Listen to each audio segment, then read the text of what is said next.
We're starting to see things clearly. We're starting to understand the nature of our mind, how the mind works.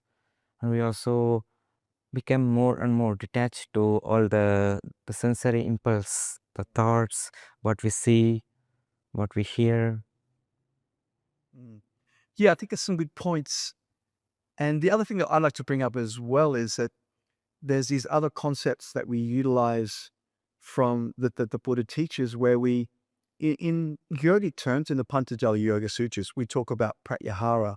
So this is concepts where we internalize our senses. For Pratyahara, we we do body scans similar to in Buddhism. Then we practice breath awareness, awareness of our emotions, and then this deepens this a little more as we're focusing on our breath. This helps us to tune into the more evolved brain. Then we're just consciously aware of thoughts and sounds, and we just go deeper and deeper.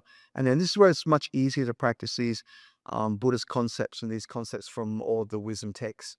Would you like to share? There's a text in Buddhism that has those 16 stages that are very similar to, it's not the Anapanasati Sutra.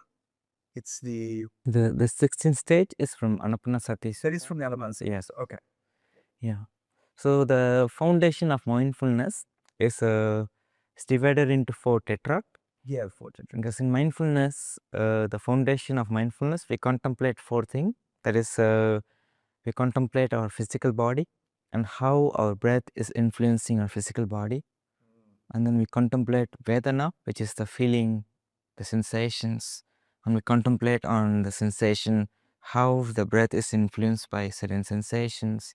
And we also learn to calm. This also, we do this in all tetrad.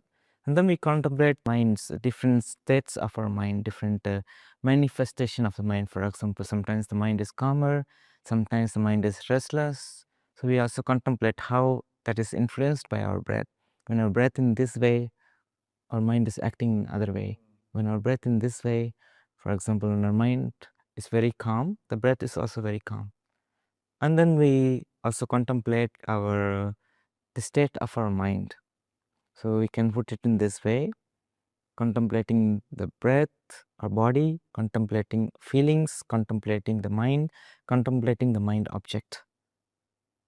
And within sort of the Patanjali Yoga concept, it's more to the prayer text is more to guide you in that deep peaceful state where we can understand the nature of our mind and we can tune into our individual consciousness and have these deep meditative experiences. I hope you found that information very interesting and inspiring.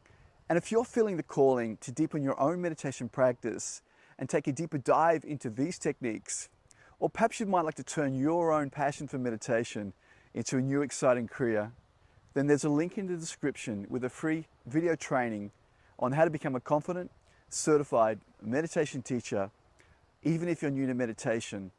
It's a fantastic resource for anybody wanting to deepen their own personal practice and guide others on a journey of deep healing and transformation.